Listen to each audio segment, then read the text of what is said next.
I always saw myself as just an average kid, growing up in a typical family. I had a balanced upbringing.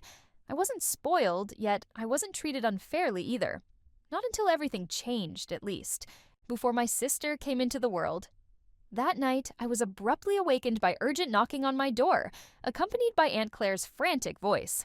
I can still picture her pale face as she said, "Ivy, you need to pack your things. Your mom is in the hospital." To me, hospitals were synonymous with accidents, pain, and all the frightening things kids dread. But the true nightmare wasn't the accident or the loss. It was everything that followed. My sister Rachel arrived nearly 2 months early.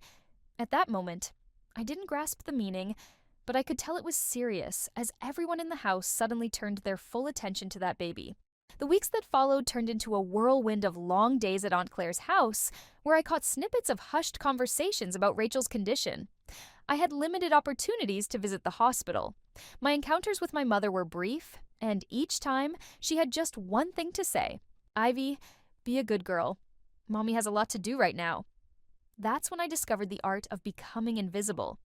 When Rachel finally returned home, the atmosphere became more stifling than ever. The house we once called home transformed into a cold fortress, erasing every trace of my presence bit by bit. Hand sanitizers, disinfectant wipes, and antibacterial sprays were everywhere, filling the air with the unmistakable scent of rubbing alcohol, even in my sleep. My mother became fixated on ensuring Rachel's safety. She scrubbed every surface at least 3 times a day, kept a close eye on the nursery temperature by the hour, and washed her hands so frequently that her skin cracked. What truly hurt me the most wasn't the strict rules or the excessive cleanliness. I felt like I no longer belonged in my own family. Just a hint of illness, a sneeze, a little cough, and I would rush straight to Grandma's house. Or even worse, I'd find myself thrown out of the room, my mother's cautious gaze fixed on me as if I were a looming danger. Initially, I believed it was a true blessing. Grandma Amelia was so kind, always inviting me to join her in the kitchen for baking adventures. I could speak freely without having to whisper or tiptoe around like I was unwelcome. Eventually, I came to a painful realization. I wasn't sent away out of love. I was sent away because I posed a risk. I did everything I could to regain my parents' attention, but for them, Rachel was the only one who counted. The first time I earned straight A's, my mother hardly looked at my test before diving back into her list of Rachel's medications. After clinching first place in the school science fair with my renewable energy project, my father let out a sigh and suggested I stash my display board in the garage. Rachel could be reacting to the dust from the cardboard. I was never sure if that was the truth or just another way for them to brush me aside. The toughest hit arrived when I turned 12. For months, I poured my heart and soul into practicing for the school talent show, ready to showcase a piano piece I had dedicated an entire year to mastering. I envisioned my parents' proud faces in the audience, eagerly anticipating their applause as I completed my performance. However, on the day of my performance, Rachel came down with a mild fever. 99. DFE. It's simply a typical fever that any child might go through. And just like that, my parents were at home with Rachel while I found myself on stage, surrounded by a bustling crowd that felt completely empty. I felt completely alone. 2 weeks later, Rachel took the stage for a 15-minute flute recital, showcasing a simple piece that any child could master in just a few days. Every member of the family was there, including both sets of grandparents. They erupted in applause, cheering and praising Rachel's incredible talent, treating her like a true musical prodigy. In that instant, everything clicked for me. No matter what I tried, they just couldn't see me. In this family, I could never measure up to Rachel, and that would never change. Rachel swiftly figured out how to leverage that to her benefit. From a young age, she mastered the art of turning every situation to her advantage to achieve her desires. A touch of fatigue resulted in a day off from school, a mild headache kept her lounging on the couch, and whenever she grumbled about tough homework, our mother would promptly reach out to the teacher for an extension. In the meantime, I took charge and managed everything by myself. All Rachel had to do was complain, and someone would jump in to make it right. I didn't dislike Rachel. I just couldn't stand how my whole world was wiped away to make room for her. I came to terms with the fact that no one would ever truly care about me. No matter what I did, it felt like it would never be enough. However, I discovered something as well. If no one else cheers for me, I'll be my own biggest fan. If no one is willing to help me succeed, I will forge my own way forward. I had no idea back then that one day, stepping away from this family would turn out to be the best decision I ever made. Grandma Amelia was definitely the one in the family who really understood me. Whenever I was sent to her house for a minor cough, or just because my mother wanted to play it safe, Rachel always made me feel welcome, never treating me like a burden. She drew me into her world. Step into a realm of dazzling rings, enchanting gemstone necklaces, and intriguing wooden boxes brimming with secrets. "Hey, Ivy, do you have any idea what this is?" She inquired one afternoon while I was seated at the kitchen table, fixated on an antique hairpin. I shook my head in disbelief. "This is a stunning handmade piece from the Victorian era. Check out these engravings.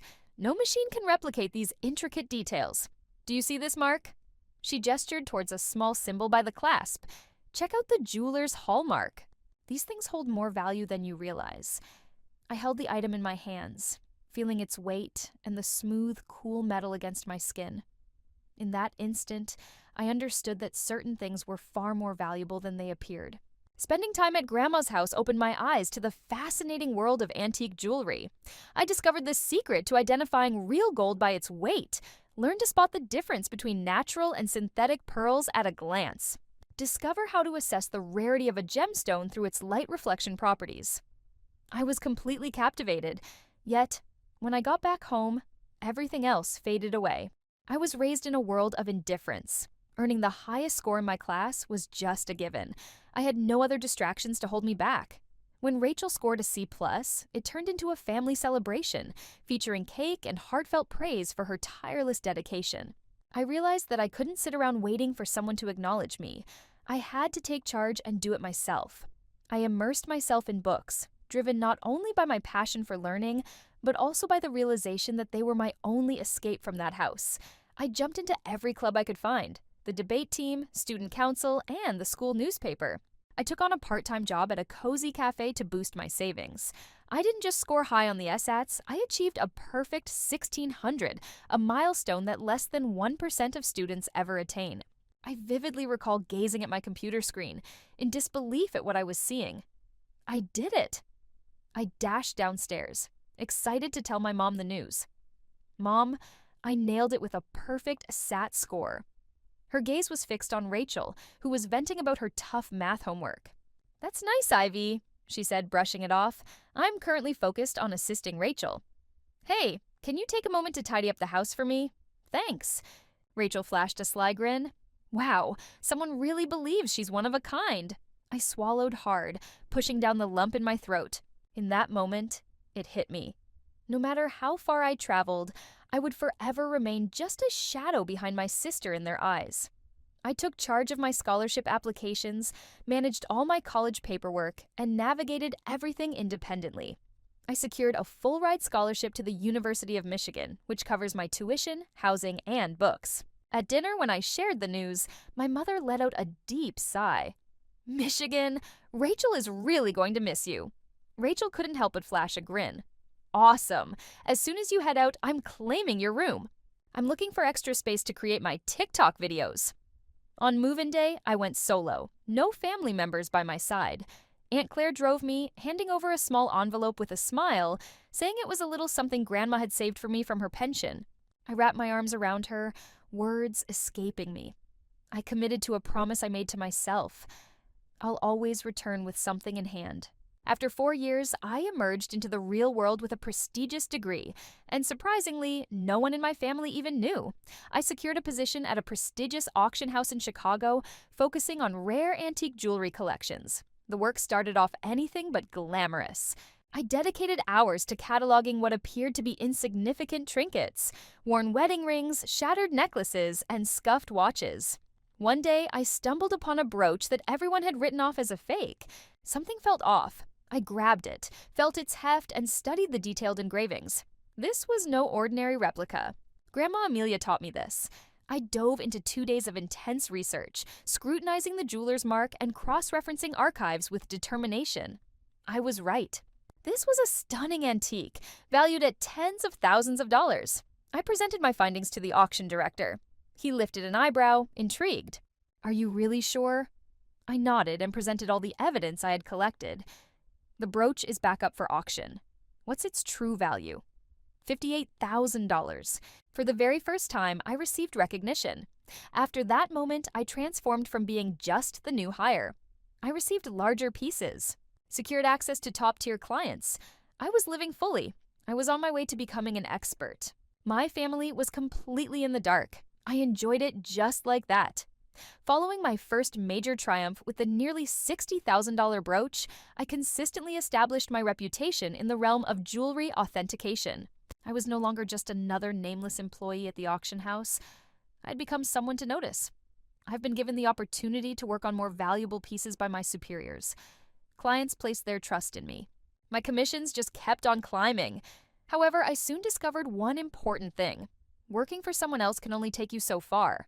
Despite discovering numerous six-figure and even million-dollar treasures, I only reaped a small portion of the reward.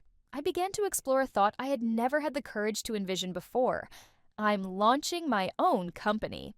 Everyone doubted my abilities. I definitely had my doubts at times. I pulled together all my savings, secured a small loan, and rented a vintage storage space on the second floor of a Chinese restaurant in a less-than-ideal area of Chicago. The aroma of food wrapped around the walls, the Wi-Fi kept dropping, and whenever someone ordered Kung Pao chicken, the whole room was engulfed by the intense scent of chili peppers. But the most important thing was, it was mine. My first office was a simple setup. A folding table from Goodwill, an old chair I found on the street, cleaned up, of course, and a small desk lamp.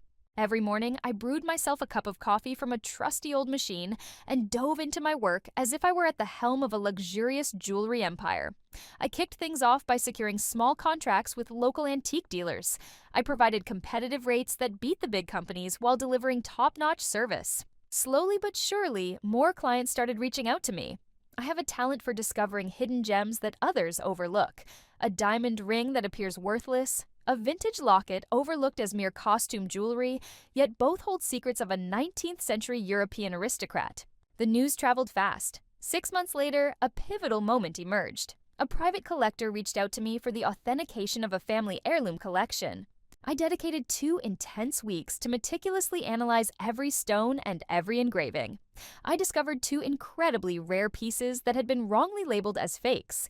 The collection hit the auction block and raked in over $900,000, which means I pocketed a 10% commission. Wow, that was $90,000, the biggest amount I had ever laid eyes on. I recall sitting quietly in my small office, ink smudged on my hands from my research notes, and suddenly bursting into tears. Not out of weakness, but because, for the first time ever, I realized I was on the right path.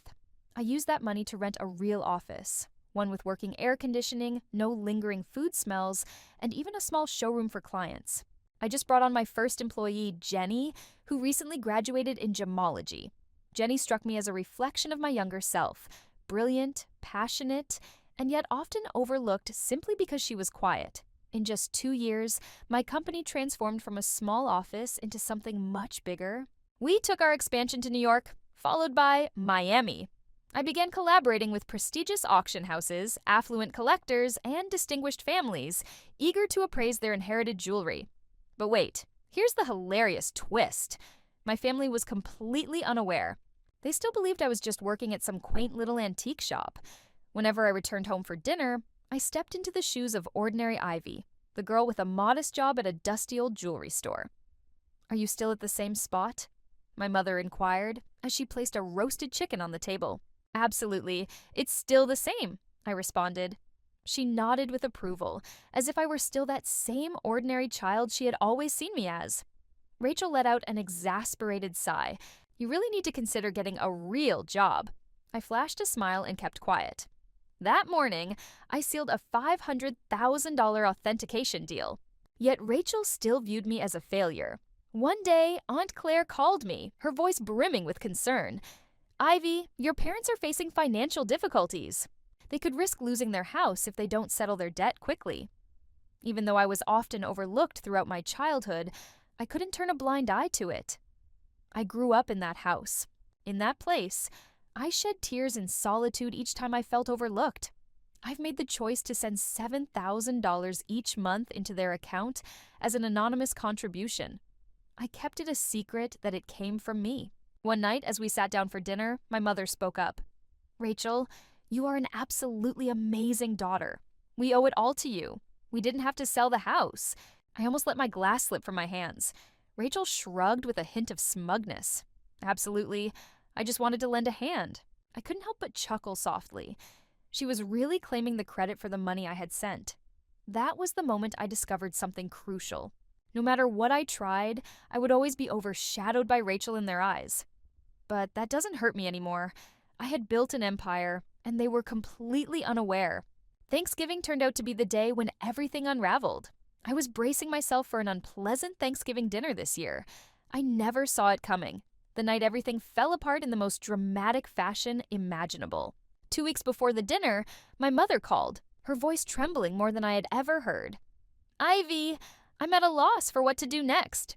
I'm really struggling with a lot of back pain right now. Cooking for the entire family feels overwhelming." I took a quick look at my work schedule. With a big auction just around the corner after Thanksgiving, I felt the pressure. I knew that saying no would only earn me the title of the ungrateful daughter once more. "No worries, Mom. I've got the food covered.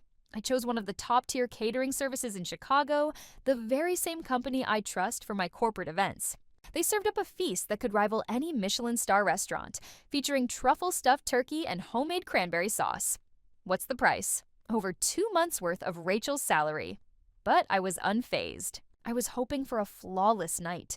Clearly that was out of the question with my family. Text. As soon as the food hit the table, Rachel couldn't help but sneer. "Did you get takeout? Come on, let's whip up a proper stuffing." I clenched my wine glass, battling to suppress my anger. This is coming from someone who once managed to set instant ramen on fire in the microwave.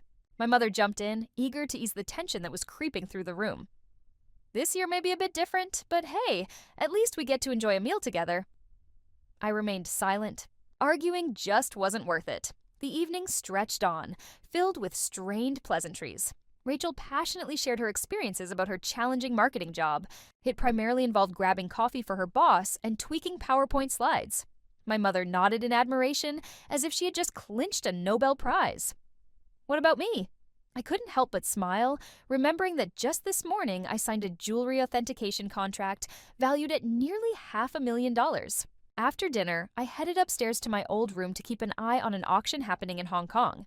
A stunning Art Nouveau necklace was on the auction block, and one of my VIP clients needed to verify its true value before making a bid. I fired up my laptop and dove into the world of financial reports and trading accounts. I was completely immersed in my work when the door suddenly swung open, catching me off guard without a single knock. "Hey, Rachel. Hey, do you have a phone charger I could borrow?" she asked, her gaze already fixed on my laptop screen. In an instant, she lunged forward and grabbed the laptop, a mischievous grin spreading across her face. "Let's find out what you're up to." She froze. My bank account was displayed on the screen. Imagine having a balance that exceeds $12 million. I saw Rachel's face drain of color, then shift into an expression that was both intense and hungry. "What on earth is this?" Her eyes widened as she stammered. "Who does this money belong to? Are you serious? Do you really have this much?" I jumped up, reaching for my laptop, but it was already too late. Rachel raced down the stairs, shouting at the top of her lungs. "Hey everyone, check this out! Ivy just became a millionaire!" The room plunged into an intense silence. All eyes were on me. "Rachel, please don't do this." I gritted my teeth in frustration.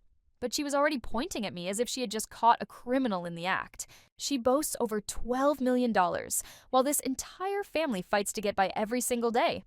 My mother dropped her fork, her face turning pale before it ignited with anger. "What about you? So, you had that kind of money while your father and I were fighting to make ends meet?" Her voice trembled. "Does Rachel have student loan debt? Have we really been just scraping by to keep this house?" I was completely still. No accolades, no sense of achievement, just pure outrage. My father rose, his expression unyielding as stone. "We raised you, so it's only right that you share with your family." Rachel, seizing the moment, jumped in with an adorable fake pout. "I just need $2 million, she shrugged. "I'm looking for a fresh start and a better life, just like you." My mother nodded, clearly in agreement. Absolutely, Ivy. Your father and I have been considering a vacation home in Florida. Just a modest sum of about $3 million. I released a sharp, bitter laugh. So, do you all believe I have a financial responsibility to this family? My father's tone became resolute. It's not just about thinking, daughter. You have a responsibility to fulfill. I placed my wine glass on the table, scanning the eager faces around me, like vultures eyeing their next meal. For the past 2 years, I've been transferring $7,000 a month into your account, I said, my voice sharp and unwavering. I stepped in to help this family eliminate their biggest debts. Embrace the stillness. My mother's eyes grew wide. What did you just say? I couldn't help but laugh, but it seems Rachel has already claimed that one for herself. Rachel stood still, caught in the moment. A flicker of fear crossed her face. My father clenched his fists, but I was done caring. I stood up, grabbed my laptop, picked up my designer handbag, one my mother once thought was a cheap knockoff, and headed straight for the door. Before I walked away, I turned back and locked eyes with them. Not a single penny more. Support has ended. This family is not my responsibility anymore. My mother was in shock, and Rachel stood there with her mouth agape in disbelief. I shut the door with a forceful bang. For the very first time, I experienced true freedom. I left Thanksgiving dinner feeling both relieved and bitter. I finally established a boundary. I had stepped out of the shadows, no longer just a spectator in my own story, but I was certain they wouldn't just let this slide. I was absolutely right. Just under an hour after I left, my phone began buzzing like crazy. My mom. Hey, Rachel, my dad, here's Aunt Claire's number. Even unknown numbers. I figured long-lost relatives suddenly recalled that I was here. It's 7:42 p.m. How could you betray your family like this? I brought you up. It's 8:15 p.m. Let's have a mature conversation. Family truly matters. It's 9:30 p.m. With all that money, why hold back? Share the wealth. Rachel is counting on you. It's 11 p.m. I discovered an amazing house in Florida, and it's just $3 million. I turned my phone to silent. The messages just kept coming in. Rachel's over-the-top Facebook post was the final straw, making it feel like she was the lead in a cheesy soap opera. My millionaire sister kept her fortune a secret from the family for years, allowing our parents to struggle and leaving me to drown in student debt. This betrayal is simply unbelievable. I've always been there for her. Is this really how she treats her family? Countless likes and a wave of comments from far-off relatives. Incredible. Ivy was always the oddball. If I had that kind of money, I'd be there for my family instead of leaving them behind. She really doesn't appreciate anything. I released a chilling laugh. Rachel, who had always relied on others and never earned a dime on her own, was now portraying herself as the victim. I didn't block them because I knew they wouldn't give up until we met face to face. Just as I anticipated, they arrived at my office on Monday morning. Jenny, my assistant, rushed into my office, her expression filled with alarm. Ivy, your mom, dad, and Rachel are waiting at the front desk. They claim to have an appointment. I shut my eyes and inhaled deeply. I bet they really don't have one at all.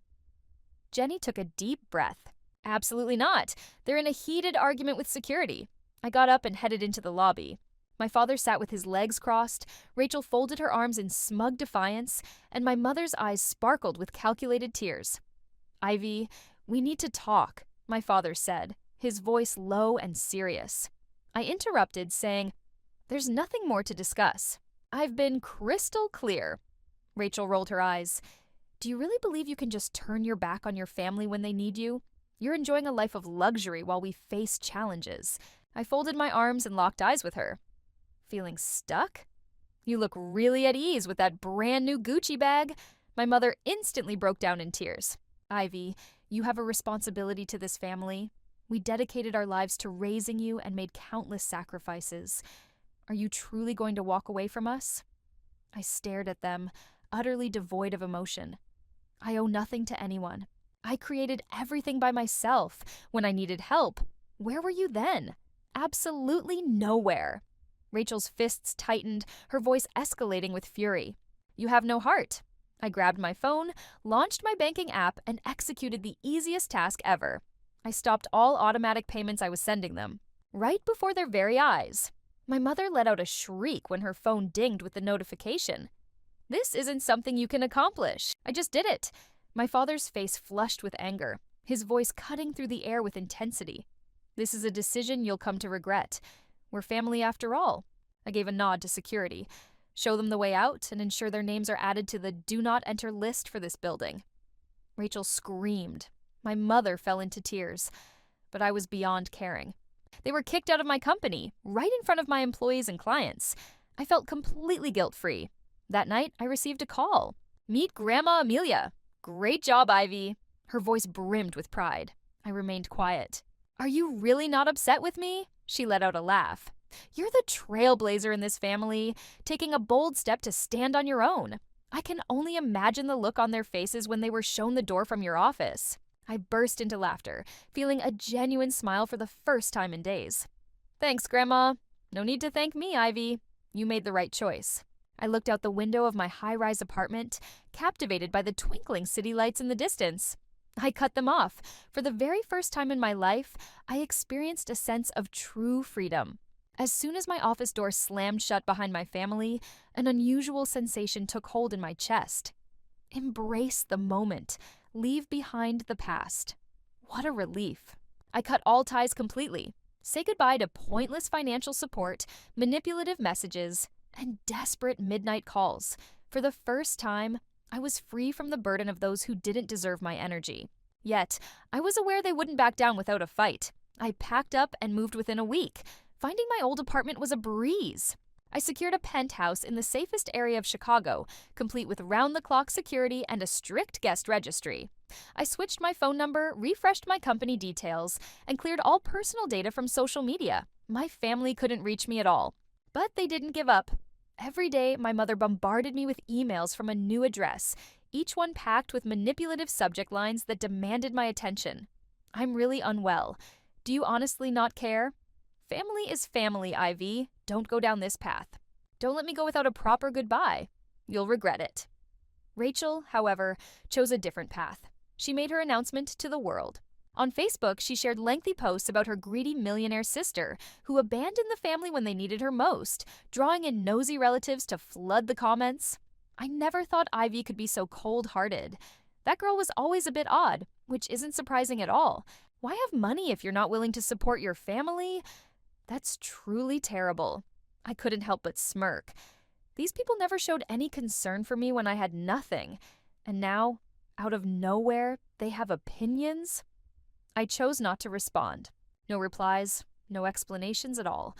The angrier they got, the more I held my tongue. And that pushed them over the edge. The Thanksgiving incident took off in ways I never anticipated, whether I liked it or not. A high-profile client of mine caught wind of the story at a party, and just days later, my name began to resonate throughout the high-end jewelry business community like never before. A woman cast aside by her family for achieving too much success? The story took off, and rather than tarnishing my reputation, it established me as a trusted authority in jewelry authentication. Collectors flocked to my company, drawn not only by my expertise, but also by the way I proudly defended my accomplishments. I took a bold step forward by opening 2 new offices, one in the vibrant city of Los Angeles and another in the dynamic Miami. In just 1 year, my company outpaced every competitor, establishing itself as the top name in luxury jewelry authentication. At the same time, Rachel was determined to carve out her own career.